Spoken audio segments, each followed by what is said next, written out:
ನಮಸ್ಕಾರ, welcome to sweet news about diabetes by doctor Suman. Of late ನೀವು ನೋಡ್ತಾ ಇದ್ದೀರಾ, ತುಂಬಾ ಬೇಜಾರಾಗುತ್ತೆ. ಏನಪ್ಪ ಅಂದರೆ ಈ ಯಂಗ್ಸ್ಟರ್ಸು ಈ ಹಾರ್ಟ್ ಅಟ್ಯಾಕ್ ಆಗಿ ಸಾಯ್ತಾ ಇದ್ದಾರೆ. ತುಂಬಾ ಫಿಸಿಕಲಿ ಫಿಟ್ಟಾಗಿರ್ತಾರೆ, ಆ್ಯಕ್ಟಿವಿಟಿ ಮಾಡಿರ್ತಾರೆ, ದಪ್ಪನೂ ಇರಲ್ಲ, ಅಂದರೆ ಜಿಮ್ಗೆ ಹೋಗ್ತಾ ಇರ್ತಾರೆ, ಎಲ್ಲ ಥರ ಆ್ಯಕ್ಟಿವಿಟೀಸು ಮಾಡ್ತಿರ್ತಾರೆ. ಬಟ್ ಅಂದರೂ ಕೂಡ ಹಾರ್ಟ್ ಅಟ್ಯಾಕ್ ಆಗಿ ಸಾಯ್ತಾ ಇದ್ದಾರೆ. ನಿಮಗೆಲ್ಲ ನೋಡಿರ್ಬೋದು, ಆಫ್ ಲೇಟ್ ನೀವು ನೋಡಿರ್ಬೋದು. ರೀಸೆಂಟಾಗಿ ಒಬ್ಬ ನಮ್ಮ ಫೇಮಸ್ ಈ ಸಿನಿ ಆರ್ಟಿಸ್ಟ್ ಅಂತ ನೀವು ಕೇಳ್ಬೋದು, ದಿಲೀಪ್ ರಾಜ್ ಅವರು ಕೂಡ ಹಾರ್ಟ್ ಅಟ್ಯಾಕ್ ಆಗಿ ಸತ್ತರು ಅಂತ ಕೇಳಿರ್ಬೋದು. ಪುನೀತ್ ರಾಜ್ಕುಮಾರ್ ನೋಡಿದ್ದೀರಾ, ಇನ್ನೂ ಹಲವಾರು ಜನ ಆ್ಯಕ್ಟರ್ಸ್ನೂ ನೋಡಿದ್ದೀರಾ. ಏನಪ್ಪ ಈ ಹಾರ್ಟ್ ಅಟ್ಯಾಕು, ಯಾಕಪ್ಪ ಈ ಹಾರ್ಟ್ ಅಟ್ಯಾಕ್ ನಮಗೆ ಈ ಯಂಗ್ಸ್ಟರ್ಸ್ಗೆ ಬರ್ತಾ ಇದೆ ಅಂತ ನೀವು ಕೇಳ್ತಾ ಹೋಯಿತು ಅಂದರೆ ಇದಕ್ಕೆ ಹಲವಾರು ಕಾರಣಗಳಿರುತ್ತೆ.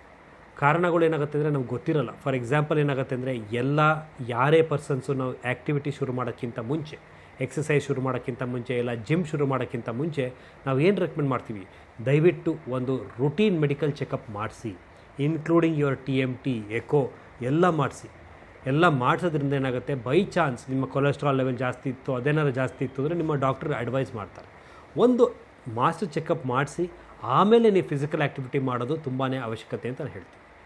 ಯಾಕೆ ಈ ಸಿನಿ ಸ್ಟಾರ್ಸ್ ಅವ್ರಿಗೆಲ್ಲ ಈ ಥರ ಹಾರ್ಟ್ ಅಟ್ಯಾಕ್ ಆಗುತ್ತೆ ಅಂತ ನಾವು ನೋಡ್ತಾ ಹೋಯ್ತು ಅಂದರೆ ಲೈಫ್ ಸ್ಟೈಲ್ ಡಿಸಾರ್ಡರ್ ಅಂತ ನಾವು ಹೇಳ್ತೀವಿ. ಲೈಫ್ ಸ್ಟೈಲ್ ಡಿಸಾರ್ಡರ್ ಅಂದರೆ ಏನು ಹೇಳ್ಬೇಕು, ಆವಾಗಲೇ ಯೂಶ್ವಲಾಗಿ ನಾವೇನು ಹೇಳ್ತೀವಿ ಅಂದರೆ 6 to 8 hours ಸ್ಲೀಪ್ ಇರಬೇಕು. ಸ್ಲೀಪ್ ಪ್ಯಾಟ್ರನ್ ಕರೆಕ್ಟಾಗಿ ಇರಬೇಕು. ಸ್ಲೀಪ್ ಪ್ಯಾಟ್ರನ್ ಕರೆಕ್ಟಾಗಿಲ್ಲದೆ ಇದ್ದರೆ ವೇರಿಯೇಷನ್, ಒಂದು ದಿವಸ ಒಂದು ಟೈಮ್ ಮಲಗೋದು, ಒಂದು ದಿವಸ ಇನ್ನೊಂದು ಟೈಮ್ ಮಲಗೋದು, ಬಯಾಲಜಿಕಲ್ ಸರ್ಕ್ಯಾಡಿಯನ್ ರಿದಮ್ ಅಂತ ನಾವು ಏನಂತ ಕರಿತೀವಿ, ಆ ರಿದಮ್ ಚೇಂಜ್ ಆಗಿಬಿಡುತ್ತೆ. ಯಾವಾಗ ಈ ರಿದಮ್ ಚೇಂಜ್ ಆಗಿಬಿಡುತ್ತೋ ಅದರಲ್ಲಿ ಲಾಟ್ ಆಫ್ ಬಾಡಿ ಚೇಂಜಸ್ ಆಗುತ್ತೆ. ಈ for example stress hormones release ಆಗೋ ಚಾನ್ಸಸ್ ಜಾಸ್ತಿ ಇರುತ್ತೆ. ಈ ಕಾರ್ಟಿಸಾಲ್ ಲೆವೆಲ್ ಜಾಸ್ತಿ ಆಗೋದು, ಈ ಅಡ್ರಿನಲ್ ಲೆವೆಲ್ ಜಾಸ್ತಿ ಆಗೋದು, ಇಂಬ್ಯಾಲೆನ್ಸ್ ಆಗೋದು, ಅವೆಲ್ಲ ಏನಾಗುತ್ತೆ ಅಂದರೆ ನಮ್ಮ ಹಾರ್ಟ್ ರೇಟ್ನ ಫಾಸ್ಟ್ ಮಾಡೋದು. ಹಾರ್ಟ್ ರೇಟ್ ಫಾಸ್ಟ್ ಆಗೋದ್ರಿಂದ ಹಾರ್ಟ್ ಅಟ್ಯಾಕ್ ಆಗೋ ಚಾನ್ಸಸ್ ತುಂಬಾ ಜಾಸ್ತಿ ಆಗ್ತಾಯಿದೆ. ಈ ಒಂದು ಕೊಲೆಸ್ಟ್ರಾಲ್ ಲೆವೆಲ್ ಜಾಸ್ತಿ ಇರಲೇಬೇಕು ಅಂತೆಲ್ಲ, ಬ್ಲಾಕೇಜಸ್ ಜಾಸ್ತಿ ಇರುತ್ತೆ. ಆ್ಯಂಗ್ಸೈಟಿ, ಲೈಫ್ ಸ್ಟೈಲ್ ಡಿಸಾರ್ಡರ್ ಅಂತ ಹೇಳ್ತೀವಿ. ಸ್ಮೋಕ್ ಮಾಡೋದು, ಆಲ್ಕೋಹಾಲ್ ತೊಗೊಳ್ಳೋದು, ಟೈಮಿಂಗ್ಸ್ ಪ್ಯಾಟ್ರನ್ ಸರಿ ಇಲ್ಲದೆ ಇರೋದು, ನಾವು ತಿನ್ನೋ ಸ್ನ್ಯಾಕಿಂಗ್ ಸರಿ ಇಲ್ಲದೆ ಇರೋದು, ಇವೆಲ್ಲವೂ ಕೂಡ ಮಿಸ್ಲೀಡ್ ಆಗುತ್ತೆ. ನೀವು ಕೇಳ್ಬೋದು, ಎಷ್ಟೊಂದು ಜನ ಈ ಫ್ರೂಟ್ಸ್ ತಿಂತಾಯಿದ್ದಾರೆ, ಹೆಲ್ತಿ ಆ್ಯಕ್ಟಿವಿಟಿ ಮಾಡ್ತಾಯಿದ್ದಾರೆ, ಬಟ್ ಅನ್ಫಾರ್ಚುನೇಟ್ಲಿ ವಾಪಸ್ ರಾತ್ರಿ ಹೋಗಿ ಏನು ಮಾಡ್ತಾಯಿದ್ದಾರೆ, ಡ್ರಿಂಕ್ಸ್ ಮಾಡೋದು ಅಥವಾ ಹೆವಿ ಫುಡ್ ತೊಗೊಂಬಿಡೋದು, ಡಿನ್ನರ್ ಮಾಡೋದು, ಟೈಮಿಂಗ್ ಆಫ್ ದ ಫುಡ್ ಕರೆಕ್ಟಾಗಿ ಇಲ್ಲದೆ ಇರೋದು, ಇವೆಲ್ಲವೂ ಕಾರಣಗಳು ಸೇರಿಕೊಡುತ್ತೆ. ಸೊ ಹಾಗಾಗಿ ಈ ಹಾರ್ಟ್ ಅಟ್ಯಾಕ್ಸ್ ಬಗ್ಗೆ ಗಾಬರಿ ಆಗೋದು, ಟೆನ್ಷನ್ ಆಗೋದು ಇಲ್ಲ. ಬಟ್ ಪ್ರೊವೈಡೆಡ್ ನೀವು ಎಕ್ಸಸೈಸು ಆ್ಯಕ್ಟಿವಿಟಿ ಏನೇ ಮಾಡಿದ್ರೂ ಕೂಡ ಸ್ಲೋ ಆಗಿ ಶುರು ಮಾಡಿ, ಒಂದೊಂದೇ ಸ್ಟೆಪ್ ಮಾಡಿ. ಅಂದರೆ 10 ನಿಮಿಷ, 15 ನಿಮಿಷ, 20 ನಿಮಿಷ ಮಾಡಿ, ಎಂಡ್ಯೂರೆನ್ಸ್ ಡೆವಲಪ್ ಮಾಡಿ, ನಿಮ್ಮ ಫಿಸಿಕಲ್ ಬಾಡಿನ ಆ್ಯಕ್ಟಿವ್ ಮಾಡ್ಕೊಳ್ಳಿ. ಆಮೇಲೆ ಎಲ್ಲ ಥರ ಎಕ್ಸಸೈಸಸ್ ಆ್ಯಕ್ಟಿವಿಟೀಸು ಮಾಡ್ಕೊಳ್ಳಿ, ಅದು ನಿಮಗೆ ಹೆಲ್ಪ್ ಆಗುತ್ತೆ.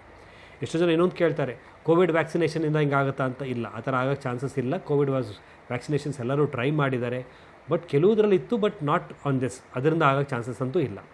ಬಟ್ ಡೆಫಿನೆಟಾಗಿ ನಿಮ್ಮ ಲೈಫ್ ಸ್ಟೈಲ್ನ ನೀವು ಚೆನ್ನಾಗಿ ಇಟ್ಕೊಂಡ್ರೆ ಈ ಥರ ರಿಪೀಟೆಡ್ ಆಗೋಂಥ ಪ್ರಾಬ್ಲಮ್ಸ್ನೆಲ್ಲ ನೀವು ಅವಾಯ್ಡ್ ಮಾಡ್ಬೋದು, ಪ್ರಿವೆಂಟು ಮಾಡ್ಬೋದು. ಸೊ ಹಾಗಾಗಿ ಎಲ್ಲರಿಗೂ ಹಾರ್ಟ್ ಅಟ್ಯಾಕ್ ಆಗೋಲ್ಲ, ಅವ್ರಿಗಾಗಿರೋದು ನಿಮ್ಗೆ ಆಗಬೇಕು ಅಂತ ಏನಿಲ್ಲ. ಬಟ್ ನೀವು ಮಾತ್ರ ನಿಮ್ಮ ಎಚ್ಚರಿಕೆಯಲ್ಲಿರಿ. ದಯವಿಟ್ಟು ಇವತ್ತಿಂದ ಎಲ್ಲರೂ ಆವಾಗವಾಗ ಚೆಕ್ ಮಾಡಿಕೊಂಡು ಮಾನಿಟರ್ ಮಾಡಿ. ಏಕೆಂದರೆ ಹೆಲ್ತ್ ಈಸ್ ವೆಲ್ತ್. ಈ ಹೆಲ್ತ್ ಇದ್ದರೆ ಕಣೆ ನಿಮ್ಗೆ ಅದು ಸಂತೋಷ ಕೊಡೋದು, ಎಲ್ಲರ ಜೊತೆನೂ ಆ್ಯಕ್ಟಿವ್ ಮಾಡೋದು. ಸೊ ಹಾಗಾಗಿ ಎಲ್ಲ ಸಿನಿ ಸ್ಟಾರ್ಸ್ಗೂ ನಾವು ರೆಕಮೆಂಡ್ ಮಾಡೋದಿಷ್ಟೇ, ensure you have a normal routine. ಅಂದರೆ ನಿಮ್ಮ ರುಟೀನ್ನ ಕರೆಕ್ಟ್ ಮಾಡ್ಕೊಳ್ಳಿ, ಸೊ ದಟ್ ಈ ಥರ ಪ್ರಾಬ್ಲಮ್ಸ್ ಆಗೋದನ್ನು ಪ್ರಿವೆಂಟ್ ಮಾಡೋಣ. Thank you.